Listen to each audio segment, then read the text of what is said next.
All right, guys. Since we have everybody here, we'll go ahead and get started. We're still on chapter 8, implementing Ethernet virtual LANs, and it would be remiss if we didn't talk about data and voice VLAN concepts, right? And that's the last subject and topic of this chapter. We talked about how trunks pass traffic from multiple VLANs. We talked about access ports, right? Let's talk about phone traffic and voice traffic and what have you, right? So back in the day, right, before we had the concept of, uh, a small switch behind phones. Before we, started plugging in, PCs into phones that the phones then went ahead and daisy chained into a switch, right? Get that PoE traffic, and of course it would power up, right? And et cetera, right? There was a little bit of a step that had to come before then, right? So back in the day, right, what would happen is we would have a data port and a voice port, right? Why is that the case, right? Most organizations would have a PBX, right? Or you could call it a voice switch, right? And so the phone would plug into the voice switch, right? PBX stands for private branch exchange, right? And that would be your voice gateway, right? Think of it as your voice VLAN for anything phone traffic, right? Within your local area network, right? And so that entire local area network would be called IP telephony, right? And of course, it would sit up in your MDF or your IDF, right? Sit in that closet. And so, as you guys see in this picture, right, your PCs is plugged into the switch, right? But those phones, they're plugging in right here into your PBX. Okay. That's how it was back in the day, right? I'm sure you guys know how it is now, but we got to take this step just to take a look at how it was before, right?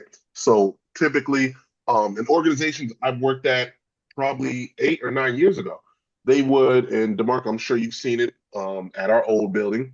Um, there'll be one data port and one phone port, right?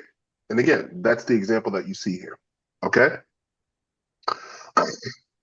So and again, you don't have to be voice experts for the CCNA. You do have to know this, do have to know the concept of data and voice VLAN concepts for the exam. So we're going to touch on it, right?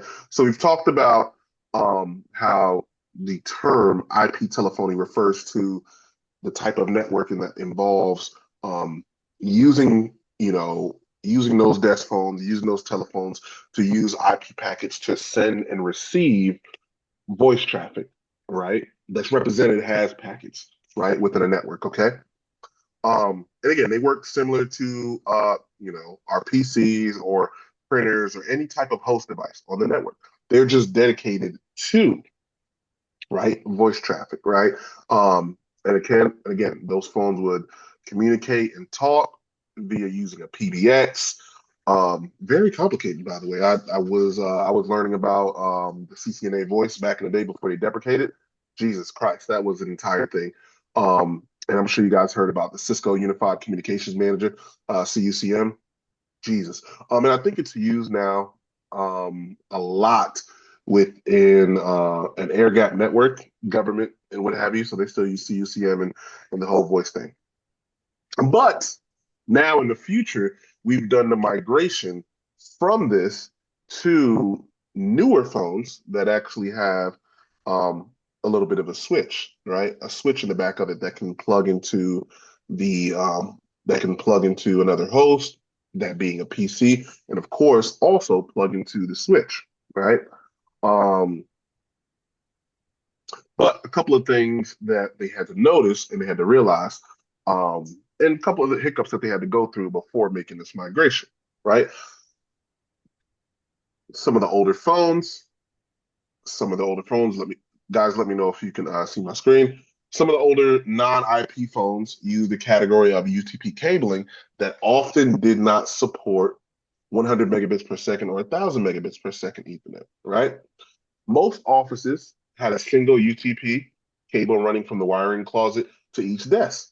But now, but now two devices, the PC and the new IP, both needed a cable right? From the desktop to the wiring closet. Last one, right? Installing a new cable to every desk would be expensive. Plus, you would need more switch ports. You would have to call, and let's take a side step here. Now that I know how it works, you would have to call a cabling company. You wouldn't do this yourself. You would have to call a cabling company to patch your network, right? To now install a whole new, if we're talking about back in the day, a whole new wiring just for your phone network. Okay. How did Cisco solve this problem? Cisco went ahead and embedded, right, a small switch port, right, three-port switch within their phones. And this is just for Cisco phones, right? But most phones now, the networks, Polycoms, I believe Unify has some phones. Now they've embedded, small switches within their phones. And they may not be a three-port. They may be, excuse me, guys, they may be, two ports, right? One that goes to the PC, one that goes upstream, that's an uplink to the switch. Okay, let's go ahead and erase this. Let's keep going. Oops. Oops. There we go. All right. And this is exactly how you guys, I'm sure you know how it looks in your enterprises, right? We have we have that patch cable that's going to our phone, right? Right here, right from our PC, right? And this is a user's desk, by the way. And then we have the switch inside the phone, and then we have that cable that's going straight, that's that uplink to that switch, right? And of course, outside of this diagram, that switch is providing PoE, right?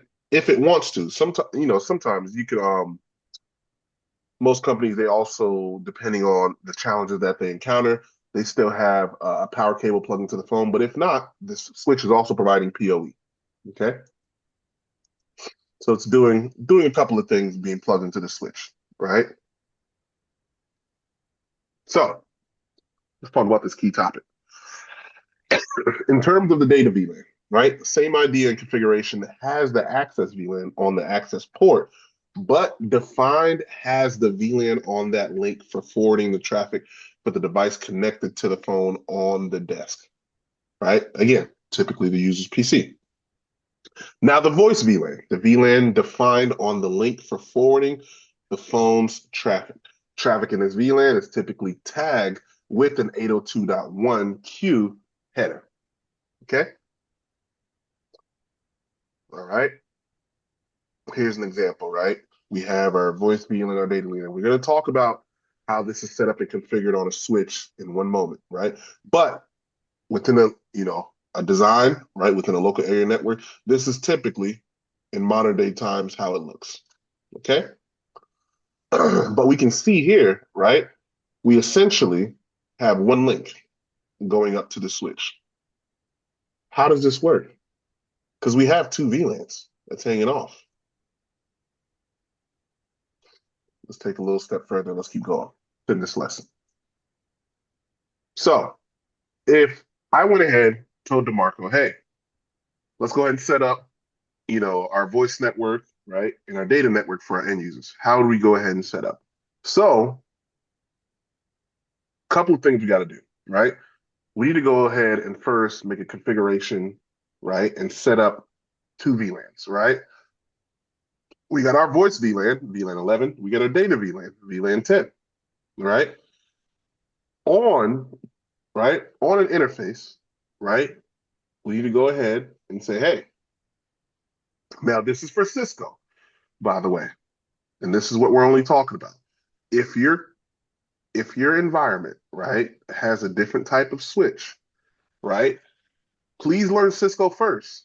But if you ever have to configure, right, something like this, oops, for your environment, I suggest that you reach out, you find a manual per the company on how to set up a voice VLAN that's daisy chaining data traffic, right, through layer one, right?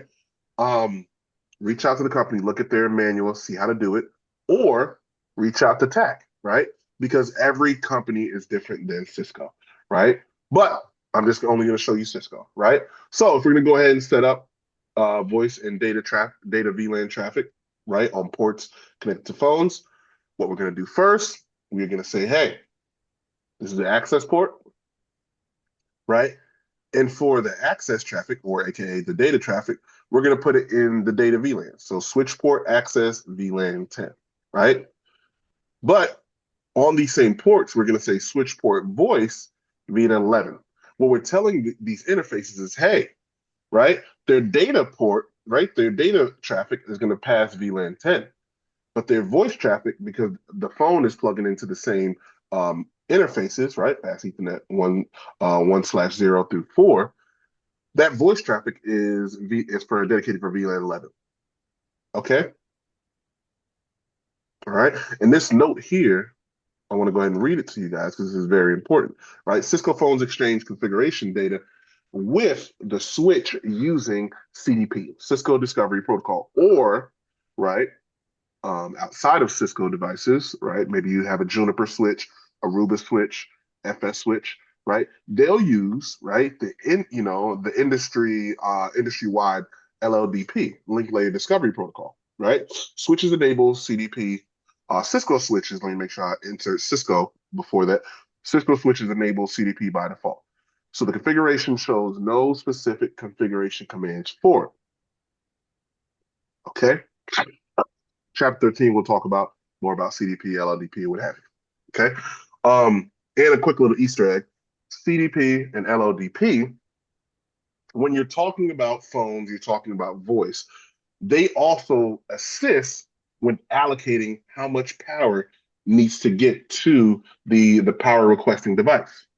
Either it be your phone, either it be your AP, right? So those protocols still play a part as well. Okay. Quick little Easter egg and what have you. Okay. All right, let's keep going. So, of course, for the exam, you guys need to know how to properly configure, right, this in order, right? Please make sure in your studies that you take your time, go over this checklist, go in your lab. Packet Tracer does enable you to do it. I say do it in Packet Tracer. I don't think in EVNG you're able to. If you have a live lab with Cisco switches and maybe a Cisco phone, you can order it off of eBay. Please test it out yourself. Okay. So let's go over the order of operations on how to set up a voice VLAN and what have you, right, with a data VLAN working in cohesion, right? So step one, use the VLAN ID, right? Command in global configuration mode to create the data and voice VLANs if they do not already exist on the switch.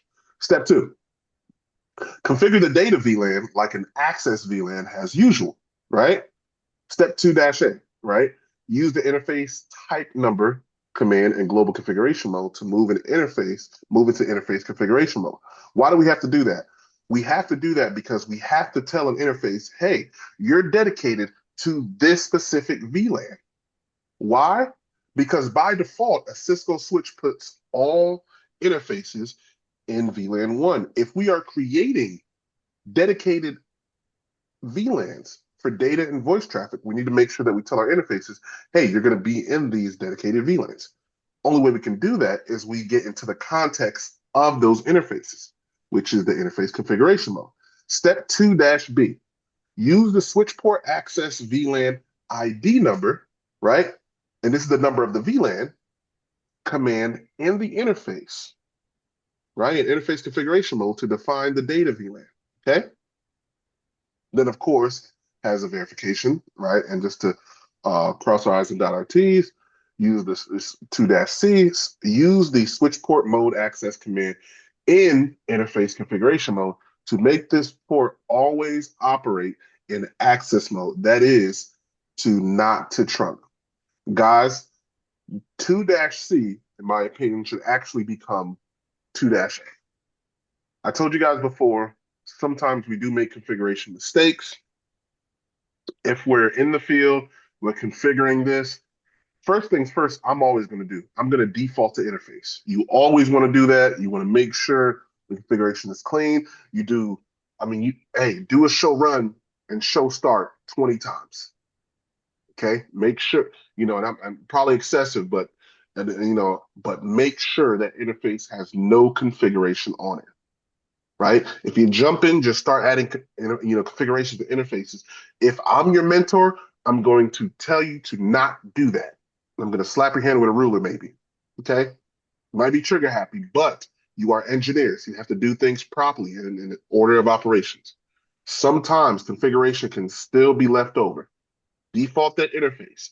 Make sure, hey, this is what let me write down what I want to do. I want to go ahead and make this a voice and data VLAN port. Excellent. This is my checklist, right? And always check your checklist, right? This is what I have to do. Excellent. Switch port mode access. So it's always an access port. Then proceed with your configuration. Okay? But remember, mostly every vendor has a default interface command. Outside of this exam, it doesn't have it, but I'm telling you, make sure you always default your interface if you're changing if you're changing the purpose of that interface or that port. Okay.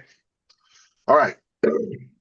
Step 3: use the switch port voice VLAN and of course the VLAN number that you assign to the VLAN that you created for your voice or your phones command and interface configuration mode and set the voice VLAN ID. Okay. Right. Of course, we trust that we typed in the right thing, but as they say in the military, trust but verify. You verify what you've configured, right?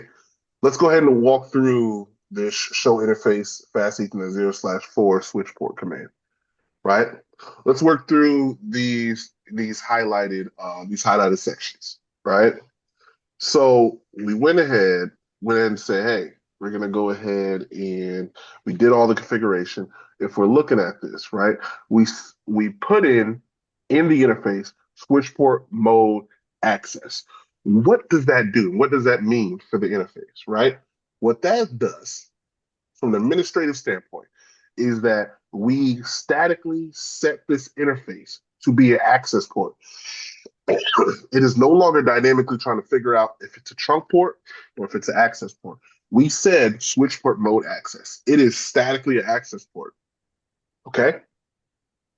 And guess what? With us doing that as well, it is operating statically has an access port as well. That's what this means. If you didn't know. Okay. Let's move down. Right. Let's go to this highlighted part. If we look at the access mode VLAN, it's telling us VLAN 10. This is what we assigned whenever we configured it on the interface. Okay. So we can verify, hey, this is an access port, right? All right. And this is in VLAN 10, right? Okay. We can also verify that we configured the voice VLAN to be VLAN 11.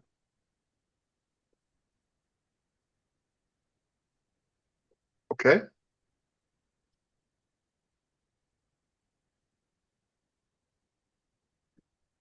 All right. Any questions, guys?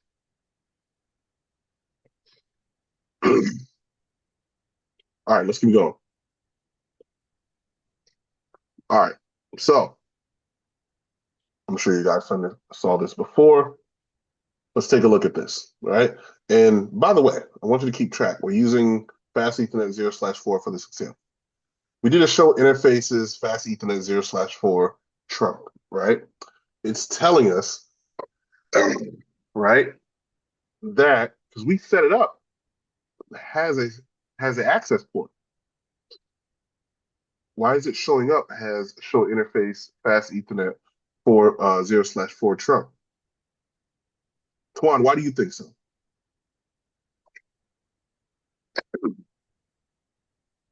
Anybody? Sorry about that. Repeat the question. So why do you think, since we set this up as an access port, why is Right. it showing up as within verification under the show interfaces trunk command? As an access port, Hmm. And showing us what VLANs are allowed on the trunk. because typically access ports only carry one VLAN, single VLAN. Hmm. So therefore, if it's a port that is carrying multiple VLANs, then it would be under a trunk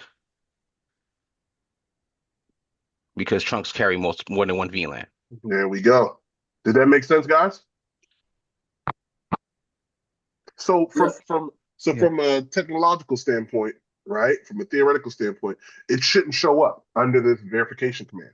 But what Twan was saying and what's listed within the book, right, on page if you're looking at the official Cert Guide Volume 1, page 211 and 212 will tell you Twan is correct. This is an access port, but it is carrying multiple VLANs. So we're going to show you what is allowed on this link. The switch doesn't know that it's not a trunk whenever we're using this command. So it's just showing us, hey, what's allowed on this, what's allowed on this link. And here are the VLANs that are allowed on this link. Does it make sense?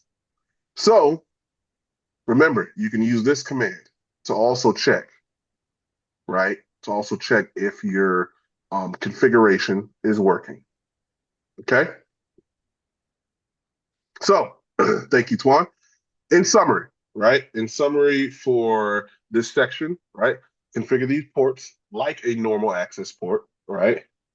Configure it has a static access port, and of course, assign it to an access VLAN. Add one more command to define the voice VLAN, switch port voice VLAN, the VLAN ID. Look to mention the voice VLAN ID, but no other new facts in the output of show interfaces type number switch port command, right? Make sure whenever you're checking it, like we just did, you look for both voice and data access VLAN to show in the output of the show interfaces type number trunk command, right? All right, and last but not least, and again, all of these are key topics, do not expect to see the port listed in the list of operational trunks as listed by the show interfaces trunk command. But you can see it in the show interfaces type number, so gigabit 0/1 trunk command. You will see it there. Okay? Any questions? All right, guys, we are done for the day. And I will see you guys later. All right. Thanks, Dave. All right. No Thanks, problem. Dave.